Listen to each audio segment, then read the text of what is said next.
하나님 말씀 보겠습니다. 마가복음 2장 1절에서 12절 말씀입니다. 마가복음 2장 1절에서 12절 말씀입니다.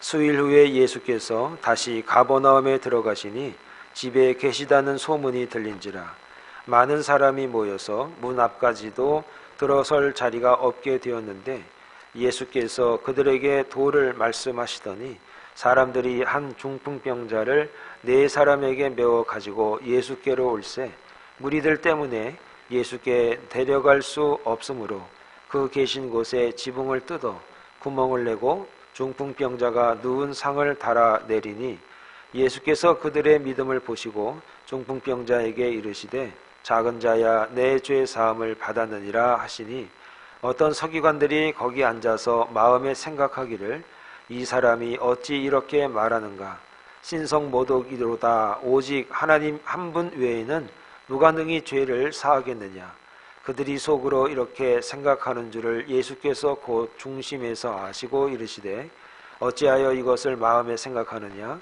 중풍병자에게 내 죄 사함을 받았느니라 하는 말과 일어나 내 상을 가지고 걸어가라 하는 말 중에서 어느 것이 쉽겠느냐 그러나 인자가 땅에서 죄를 사하는 권세가 있는 줄을 너희로 알게 하려 하노라 하시고 중풍병자에게 말씀하시되 내가 내게 이르노니 일어나 내 상을 가지고 집으로 가라 하시니 그가 일어나 그 상을 가지고 모든 사람 앞에서 나가거늘 그들이 다 놀라 하나님께 영광을 돌리며 이르되 우리가 이런 일을 도무지 보지 못하였도다 하더라. 아멘. 하나님 은혜를 감사합니다. 정말 하나님의 그 노종이 하나님을 찬양하는 이 찬양을 통하여서 우리가 은혜를 받습니다. 저 천국에 가서 더 잘 섬기려고 하는 하나님의 종들을 기뻐 받으시고 이 시간 우리가 잘 섬기고 서로 사랑할 수 있는 그런 믿음의 종들 되게 하옵소서. 주신 말씀을 다시 한번 우리가 새기게 하여 주옵소서. 믿음으로 산다는 것이 무엇인지 다시 한번 말씀을 통해 깨닫게 하옵소서. 예수님의 이름으로 기도합니다. 아멘. 우리가 읽어서 알 수 있듯이 본문은 한 중풍병자가 고침을 받은 이야기를 소개하고 있습니다. 예수께서 가버나움으로 가셔서 누군가의 집에서 말씀을 가르치고 계셨습니다. 그런데 예수께서 그곳에 계시다는 소문이 들리자 문 앞까지도 들어설 자리가 없을 정도로 많은 사람들이 모였습니다. 그 중에는 한 중풍병자를 데리고 온 사람들도 있었습니다. 그들은 사람이 너무 많아서 중풍병자를 예수님께로 인도할 수가 없게 되자 지붕으로 올라갑니다. 그리고 지붕을 뜯어서 구멍을 내고 그 환자를 상에 뉘은 채로 달아 내렸습니다. 여러분 이것이 아마 그림으로 아마 그려질 수 있을 겁니다. 그때 예수께서 그들의 믿음을 보시고 중풍병자를 고쳐 주셨을 뿐 아니라 그의 죄를 사하여 주셨다는 것이 이제 오늘 말씀의 중요한 내용입니다. 여기서 가장 많이 던져야 될 질문이 하나 있습니다. 어떻게 사람들이 중풍병자를 침상에 뉘은 채로 예수님께로 데리고 갈 생각을 했을까? 어떻게 이런 생각을 했을까라고 하는 겁니다. 그것은 우리가 알 수는 없지만 그들과의 관계가 있을 것이고 또 여러 가지 그들의 배경 이야기는 있을 겁니다. 그것을 알 수 있는 키가 하나 있는데 1절의 말씀인데 이렇게 되어 있습니다. 제가 한번 읽습니다. 수일 후에 예수께서 다시 가버나움에 들어가시니 집에 계시다는 소문이 들린지라 라는 말씀이 이제 1절의 말씀입니다. 여러분 마가복음 기자는 한 중풍병자가 고침받은 때를 예수께서 다시 가버나움에 가셨을 때라고 말하고 있습니다.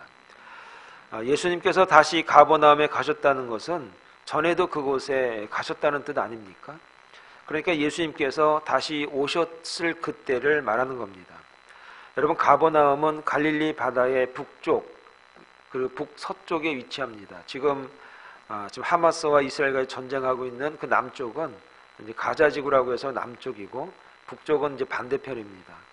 그리고 북쪽의 반대편은 왼쪽으로는 바다가 있고 오른쪽으로는 이제 갈릴리 호수, 갈릴리 바다가 있습니다. 그러니까 가자지구와 가버나움은 좀 이제 거리가 멉니다. 그리고 국경 근처에 있기 때문에 사람들이 빈번하게 다닙니다. 여러분, 국경 근처에 있다라고 하는 것은 세금을 거두는 세관이 있다는 것입니다. 사람들이 오고 가고 들락달락 거리니까 사람들이 많고 다양한 인종이 사는 곳입니다. 그러니까 도시가 번창하고 사람이 많은 곳, 그래서 예수님이 그곳에 자주 가셔서 복음을 전하는 일은 당연한 것이다 라고 말씀을 드릴 수가 있습니다. 예수님께서는 나사렛에서 성장하셨습니다. 그리고 공생애를 시작하면서 가버나움으로 오셔서 많이 사셨다는 것을 이제 여러 증거를 통해서 알 수 있습니다. 어찌 보면 가버나움은 예수님의 제2의 고향과도 같은 곳이 아닌가라고 생각을 할 수가 있습니다. 그러면 마가복음 1장 21절과 34절에 보면 가버나움에 가서 주로 하신 일이 뭔가를 보면 알 수 있는데, 안식일에 회당에 들어가셔서 말씀을 가르치십니다. 근데 말씀만 가르치고 끝나는 게 아니라 거기서 병든 사람, 귀신 들린 사람을 이제 고치는 일을 하십니다. 거동이 불편한 중풍병자를 예수께로 데려오면 중풍병자도 고쳐주실 거라는 믿음이 생기지 않았겠습니까? 예수님이 하시는 일은 설교만 하는 일이 아니라, 복음만 전하는 일이 아니라 고치는 일을 하시는 겁니다. 치료하는 일을 하시기 때문에 많은 사람들이 예수님께 가면 고침을 받을 수 있다, 예수님께서 내 친구를 고칠 수 있다라는 믿음이 아마 이들에게 있었을 겁니다. 그래서 이들이 용기를 내서 들것에 실어서 친구를, 그 사람을 데리고 예수님 앞에 가는 겁니다. 그런데 문제가 생겼습니다. 그 문제는 무엇이냐면, 가보니까 사람들이 앞에 벅실벅실한 겁니다. 너무 많으니까 큰 일 앞에 놓인 겁니다.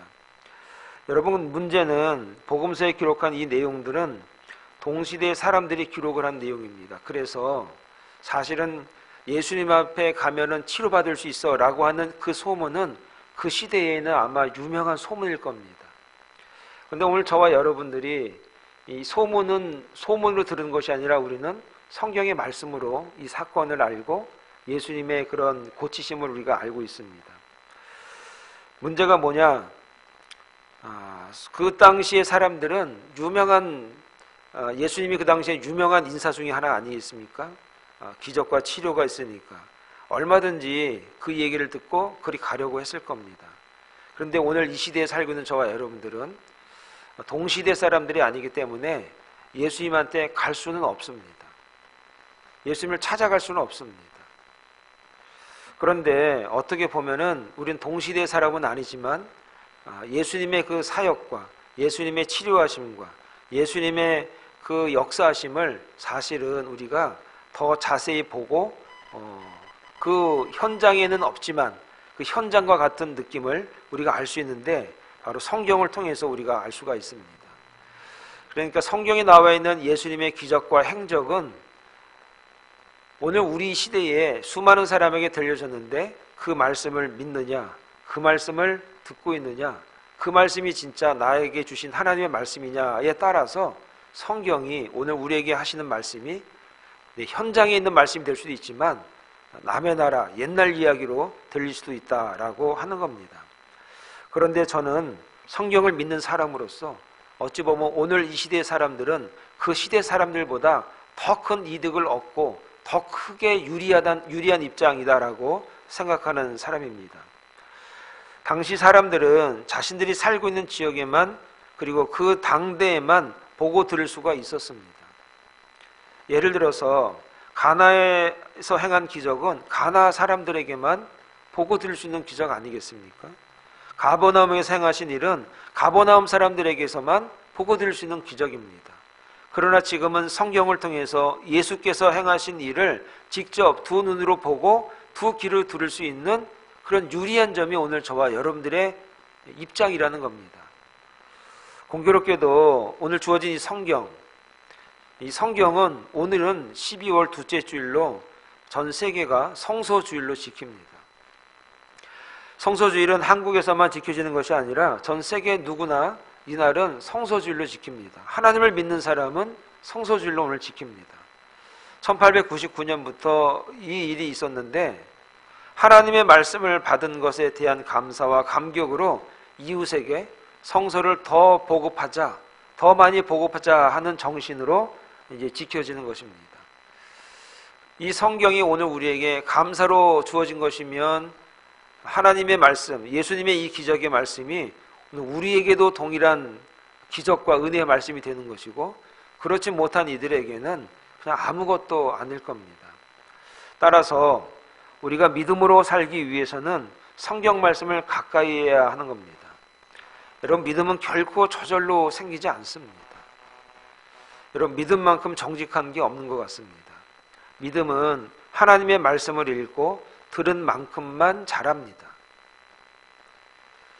말씀을 자주 읽고 들어야만이 믿음이 자라나는 겁니다. 여러분, 믿음은 그래서 하나님의 말씀을 많이 들을 때 믿음이 생기고 믿음이 주어지는 겁니다. 로마서 10장 17절에 뭐라고 말씀합니까?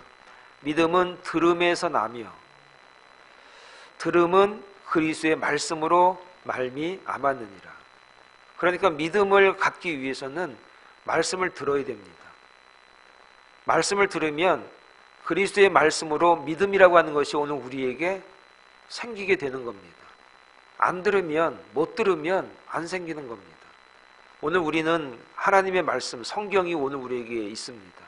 이 말씀을 우리가 감사로 받고 듣고 읽고 할 때 우리 믿음이 성숙해지는 겁니다. 여러분, 개인적으로 말씀을 가까이 하는 일을 정말 목숨처럼 생각해야 됩니다. 주일날 한번 설교 듣는 것으로 여러분 만족하지 마시고 매일같이 하나님의 말씀을 가까이 두시면 여러분의 믿음은 점점점 강해지고 점점점 커지고 점점점 넓어질 것입니다. 요한일서 5장 4절에 이렇게 말합니다. 무릇 하나님께로부터 난 자마다 세상을 이기느니라. 세상을 이기는 승리는 이것이니 우리의 믿음이니라. 세상이 점점점 악해지지 않습니까? 여러분, 세상이 점점점 악해집니다.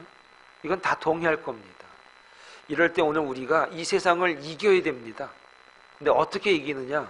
믿음을 가지고 있으면 이깁니다. 왜냐하면 믿음이 세상을 이긴다고 요한일서 5장에 말하고 있지 않습니까? 그럼 믿음을 가지기 위해서는 하나님의 말씀인 이 성경의 말씀을 우리가 잘 읽어야 됩니다. 잘 들어야 됩니다. 성경을 귀중하게 여겨야 됩니다. 그래서 여러분, 믿음으로 승리할 수 있는 주의 종들이 되시기를 간절히 축원을 드리겠습니다. 그러면 오늘 말씀을 중심으로 믿음으로 살아야 하는데, 믿음으로 산다는 것은 그럼 무엇이냐 하는 것이죠.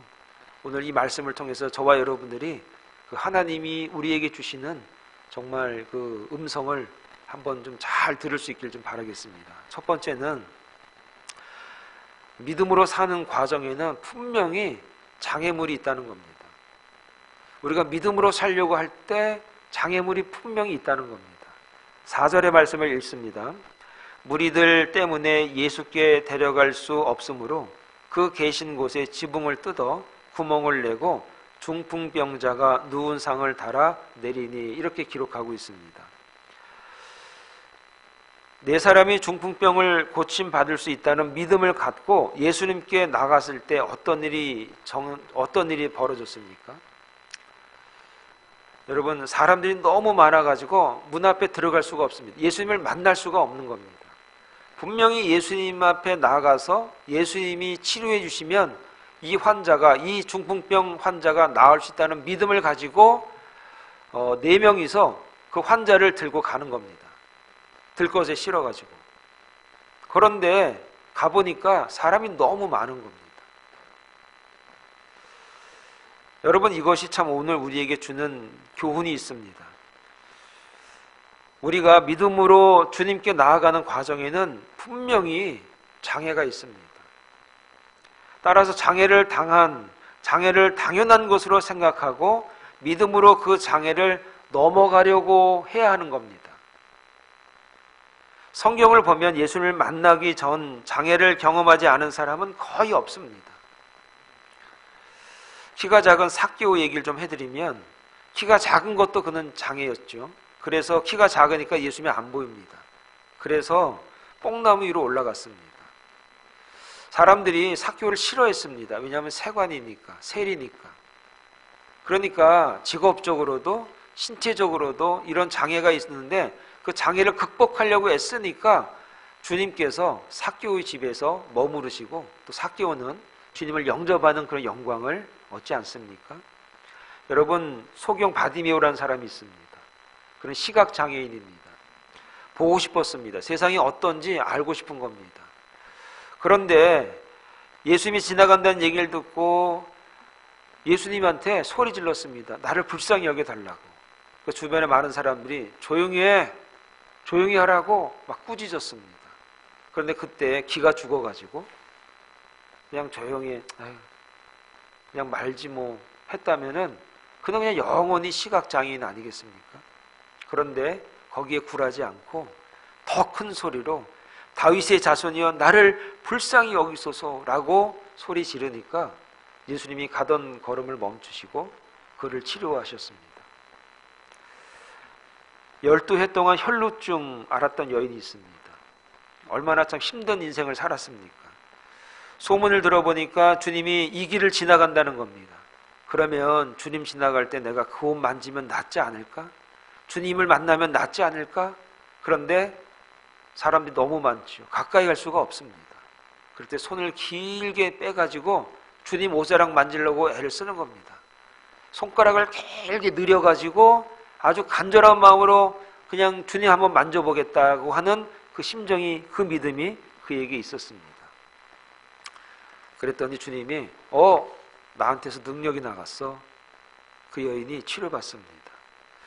우리는 주님께 나아가는 과정에 장애가 나타나는 것을 그래서 이상하게 여기면 안 됩니다.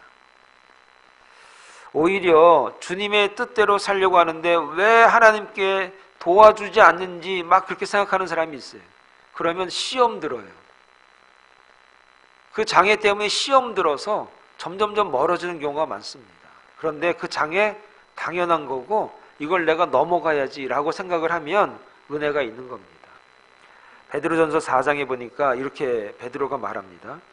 사랑하는 자들아, 너희를 연단하려고 오는 불시험을 이상한 일 당하는 것 같이 이상히 여기지 말고 오히려 너희가 그리스도의 고난에 참여하는 것으로 즐거워하라. 이는 그 영광을 나타내실 때에 너희로 즐거워하고 기뻐하게 하려 함이라. 고난이나 연단은 결국은 마지막에 우리가 즐거워하고 기뻐하게 하기 위해서 그 고난이 있다는 겁니다. 고난을 극복한 뒤에 우리에게 주시는 하나님의 은혜로 기뻐하기 위해서 고난이 당연히 있다는 겁니다. 그러니 여러분, 우리가 고난이 있다고 해서 괴로워하거나 불평하지 마시고 도리어 기뻐하는 하나님의 종들이 되길 바랍니다. 그런데 네 사람이 장애물을 만났을 때 포기하지 않을 수 있었던 이유가 있습니다. 어떻게 그들이 예수님께로 데려갈 수 없는 상황에서 포기하지 않고 지붕에 올라가서 지붕을 뜯고 환자를 들 것에 실어서 예수님 앞에 달아내려고 했느냐는 것이죠. 어떻게 그 생각을 했을까?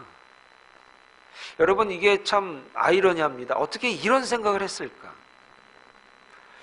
그것은 그들이 처음 가지고 있었던 믿음을 계속 유지했기 때문입니다.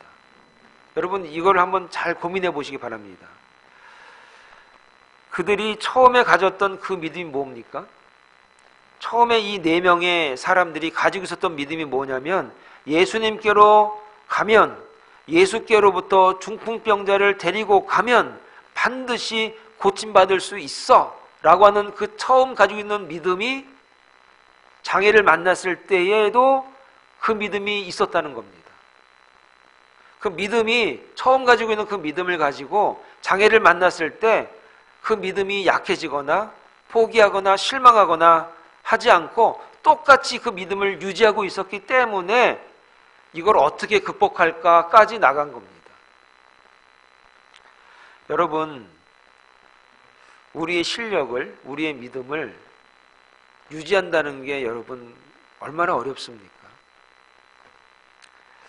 이 4명의 친구들은 고난을 만났을 때, 장애를 만났을 때 그들이 처음 생각했던 그 믿음, 처음 작정했던 그 생각을 버리지 않고 동일하게 유지했기 때문에 그들이 그 믿음으로 극복할 수가 있었습니다. 그러면 처음 가졌던 믿음은 어떤 믿음이죠?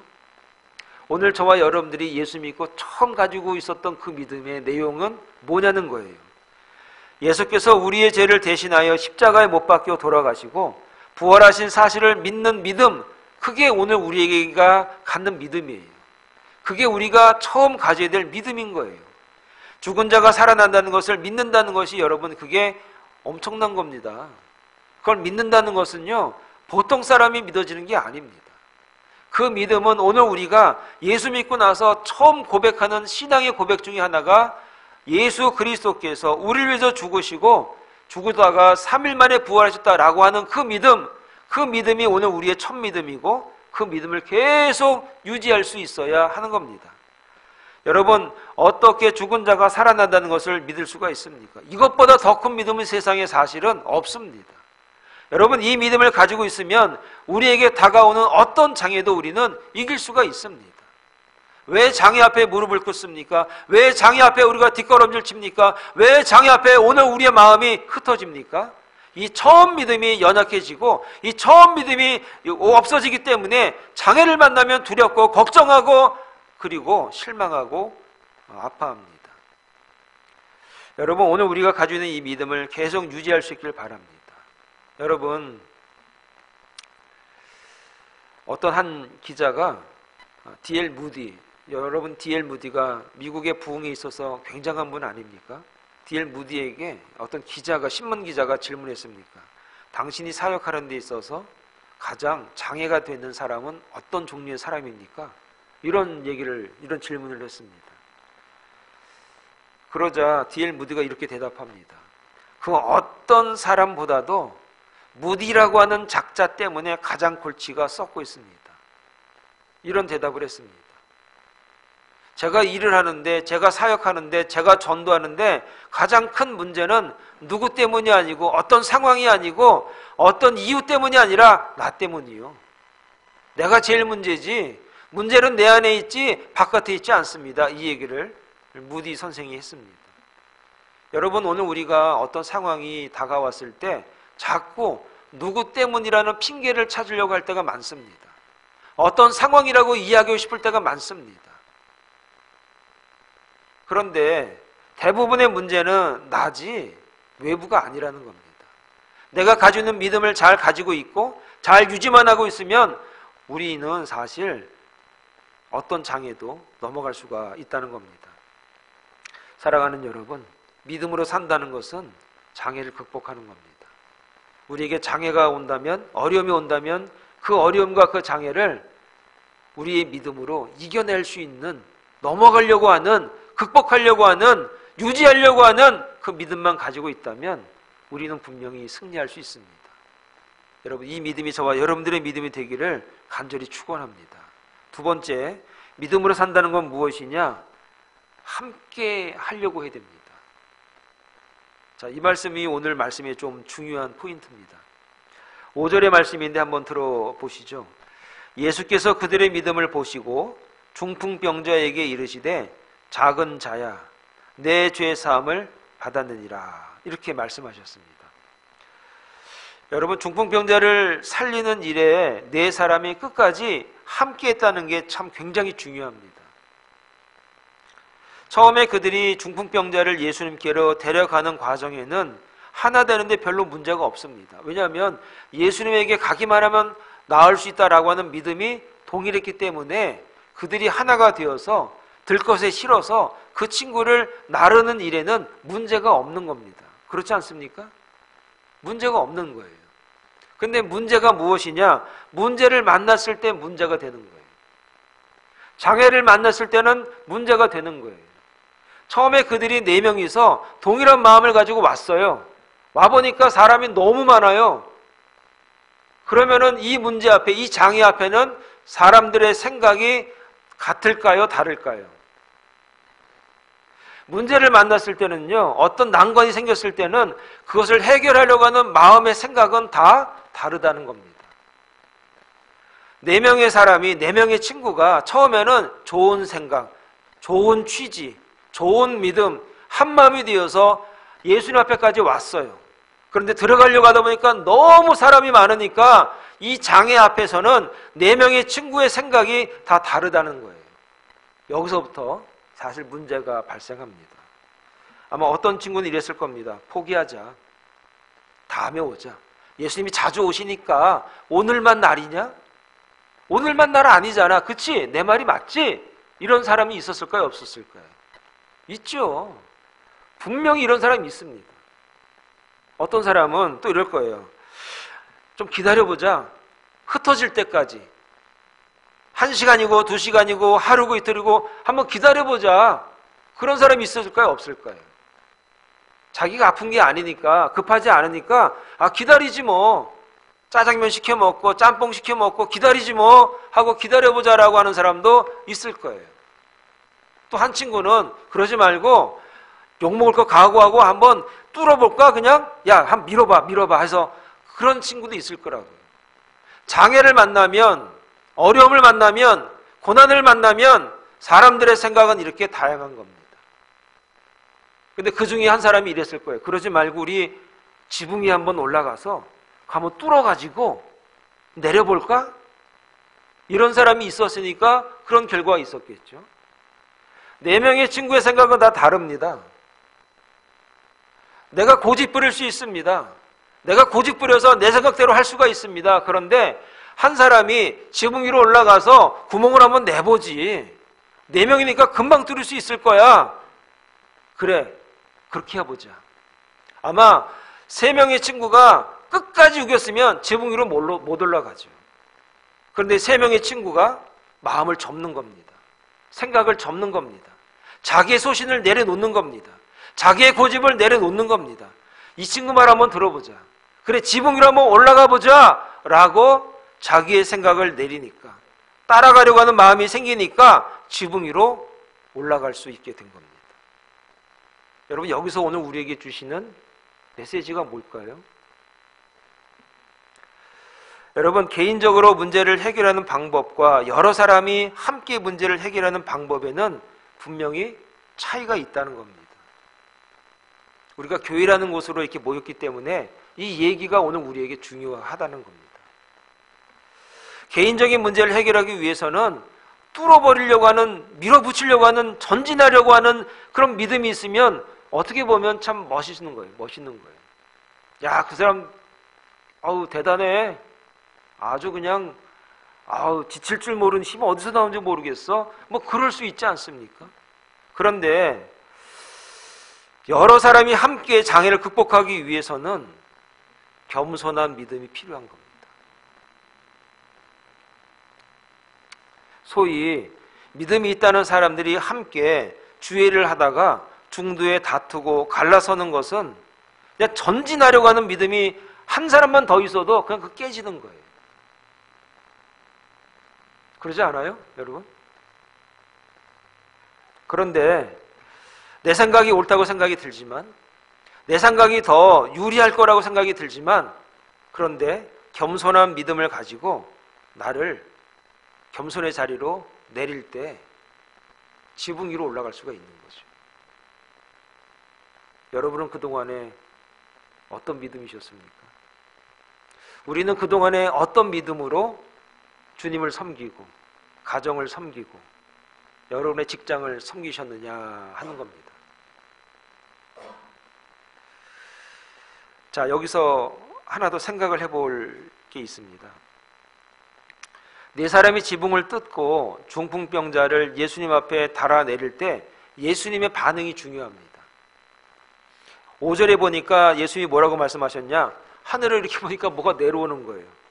이렇게 보면서 예수님이 뭐라고 말했냐면, 예수께서 5절에 이렇게 말합니다. 예수께서 그들의 믿음을 보시고, 그들의 믿음을 보시고, 그들은 누구예요? 4명. 친구, 그 환자를 데리고 온 4명. 그들의 믿음을 보시고 예수께서 그들의 행위를 보시고 그들의 믿음을 보셨다, 이렇게 말하는 거예요. 여러분, 밧줄로 이렇게 내리는데 그들의 믿음을 보시고 이렇게 말씀하시는 거예요. 밧줄을 내리고 있는데 예수님의 말씀은 그들의 믿음을 보시고. 성경을 이렇게 계속 뜯어보면은 할 말이 굉장히 많습니다. 하나씩 단어를 현장을 생각하면서 뜯어보면 할 말은 많이 나와요. 자, 예수님이 그들의 믿음을 보셨어요. 그들의 행위를 보시고 그들의 믿음을 보신 거예요. 여기서 그들의 믿음을 보셨다는 말은 그들의 믿음의 행위들이 기분이 나쁘셨다는 겁니까? 좋으셨다는 겁니까? 좋으셨다는 거예요. 그리고 기쁘셨다는 겁니다. 야, 쟤들 봐라, 쟤. 야, 쟤들 봐. 쟤들 봐, 쟤들. 이랬다는 겁니다. 그런데 우리가 잘 알아야 될 게 뭐냐면 그들의 믿음은 좋지만 근데 그들의 행동이 바릅니까? 바른 겁니까? 자, 그 집, 예수님이 계시던 그 집은 이 4명의 친구들의 집입니까? 다른 사람 집입니까? 어려워요? 자, 그 예수님이 계신 그 집이 4명 친구들의 집이에요? 다른 사람 집이에요? 다른 사람 집이잖아요.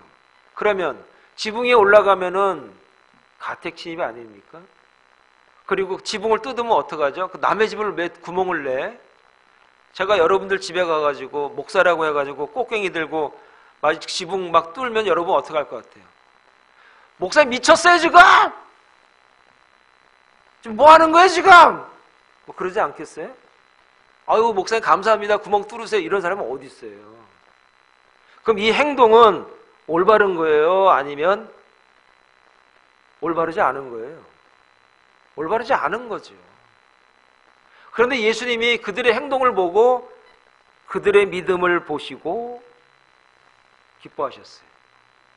이게 무슨 의미냐는 얘기죠.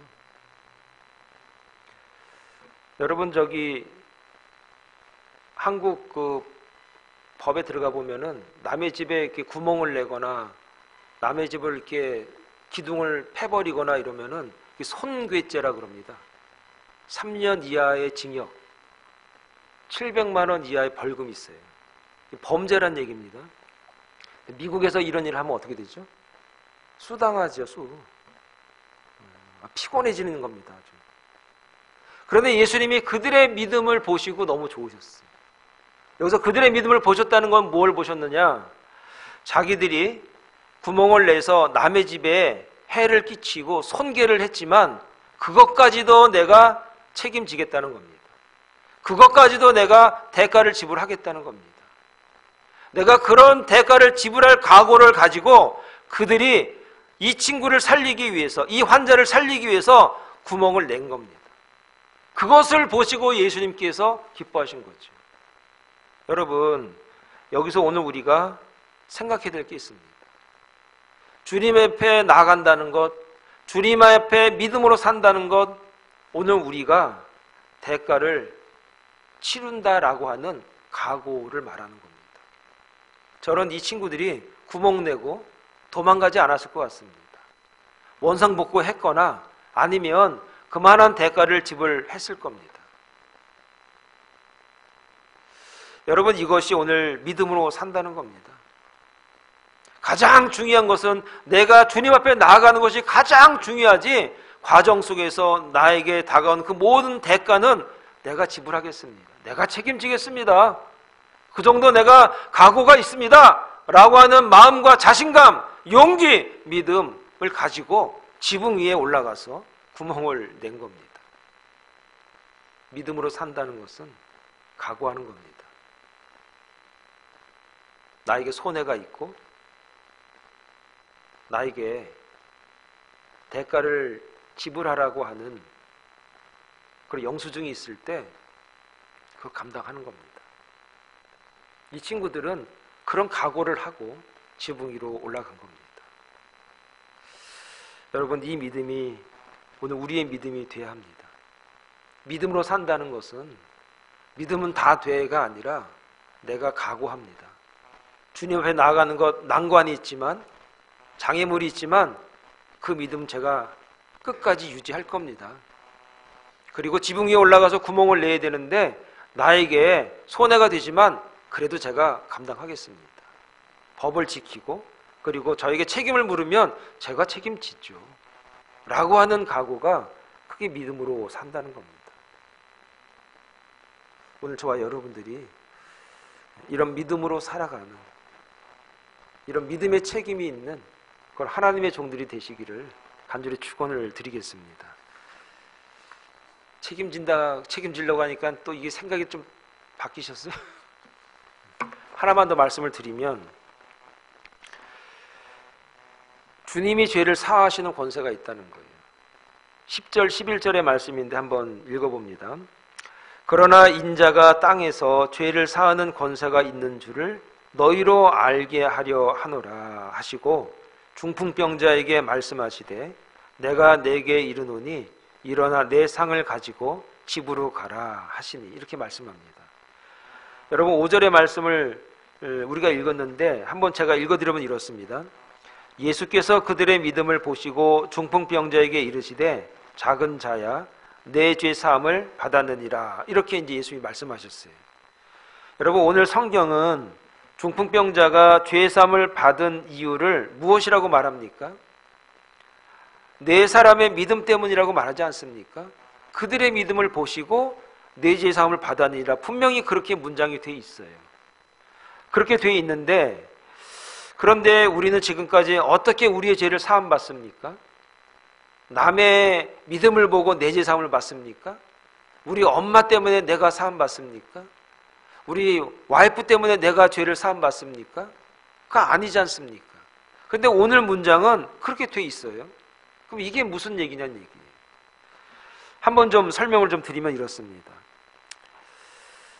여러분, 개인적으로 예수께서 자신의 죄를 대신하여서 십자가에 못 박혀 돌아가시고 부활하신 사실, 이것을 복음이라고 말하는데, 이 복음을 믿어야만이 우리가 죄 사함을 받고 구원을 받습니다. 이게 오늘 우리가 가진 믿음이에요. 5절에 그들의 믿음을 보시고 중풍병자의 죄를 사해 주셨는데, 이 말씀을 근거로 보면 믿음이 없어도 될 것 같아요. 내가 잘 못 믿어도 누군가가 도와주면 될 것 같은 거예요. 내가 믿지 않지만 우리 엄마가 기도해주면 될 것 같은 거예요. 그건 오해라는 얘기를 좀 먼저 말씀드리고요. 그러면 예수께서 그들의 믿음을 보시고 중풍병자에게 내 죄 사함을 받았다라고 하신 것은 중풍병자를 예수님 앞에 달아내린 네 사람의 믿음을 칭찬한 건 맞습니다.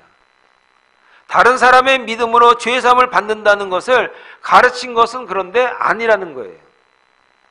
그것을 어떻게 알 수 있는가? 오늘 10절 11절에 보면 알 수 있어요. 그러나 인자가 땅에서 죄를 사하는 권세가 있는 줄 너희로 알게 하려고 한다는 거예요. 그 행동을 하시고 그 말씀을 하시고 그를 치료하신 이유가 무엇이냐? 인자는 나는 땅에서 죄를 사하는 권세가 나에게 있다. 계속 말씀을 읽어드리면 중풍병자에게 말씀하시되 내가 내게 이르노니 일어나 내 상을 가지고 집으로 가라.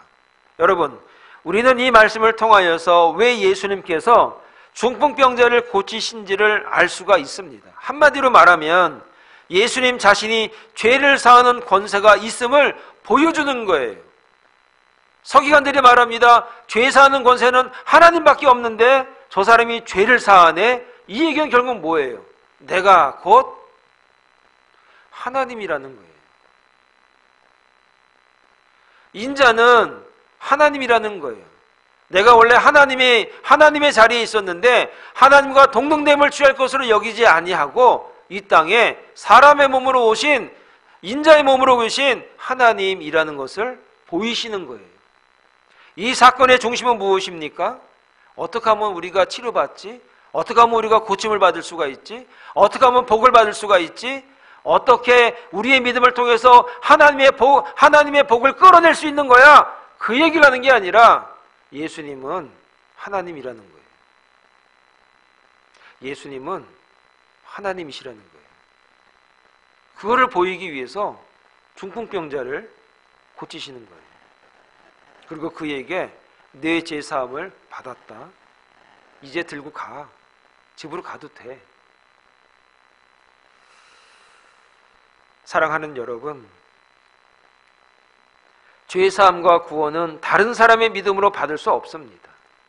죄 사함을 받고 구원받은 것은 본인의 믿음이 있어야만이 합니다. 따라서 우리는 아직 구원받지 못한 가족이 있거나 친구가 있으면 기도해야 됩니다. 그들이 복음을 받아들일 수 있도록 기도를 해야 됩니다. 그리고 우리가 믿음으로 기도하고 그들을 주님께 인도하려고 노력해야 됩니다. 내가 열심히 믿으면 어떻게 되겠지? 안 됩니다. 그들이 와가지고 주님 앞에 나와서 고백하고 예수를 영접하고 하나님의 아들이심을 믿고 그분이 나를 용서하시고 그분이 나를 죄사함할 수 있는 유일한 분이라는 것을 믿어야 구원받습니다. 사랑하는 여러분, 우리는 믿음을 가지고 기도하는 것입니다. 그리고 분명한 것은 그들을 구원하기 위해서, 그들에게 그런 구원의 기적을 보이기 위해서는 그들을 복음으로 요청해야 됩니다. 넋 놓고 있으면 안 됩니다.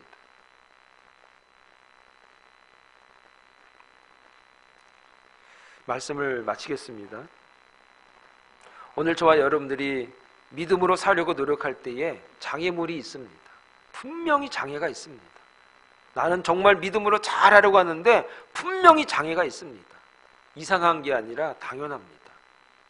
장애를 넘어가시기 바랍니다.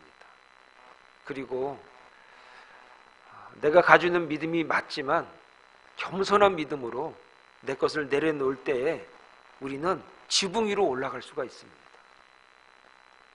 그리고 주님만이 우리의 죄를 사하십니다.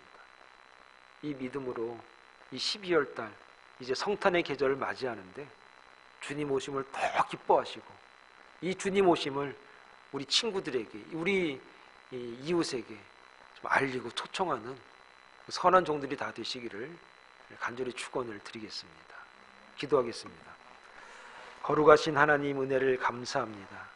믿음으로 살기 위해서 장애를 만났을 때 처음 가졌던 그 믿음 잃어버리지 않고 그 믿음으로 이 장애를 극복하게 하여 주시옵소서. 그리고 내가 가지고 있는 믿음, 내가 가지고 있는 생각, 이것이 맞다고 생각이 들어도 그러나 지붕 위로 올라가기 위해서는 내가 겸손한 믿음이 필요하다면 내가 겸손한 종, 겸손한 사자, 겸손한 종들, 겸손한 하나님의 종들 되어지게 하여 주시옵소서.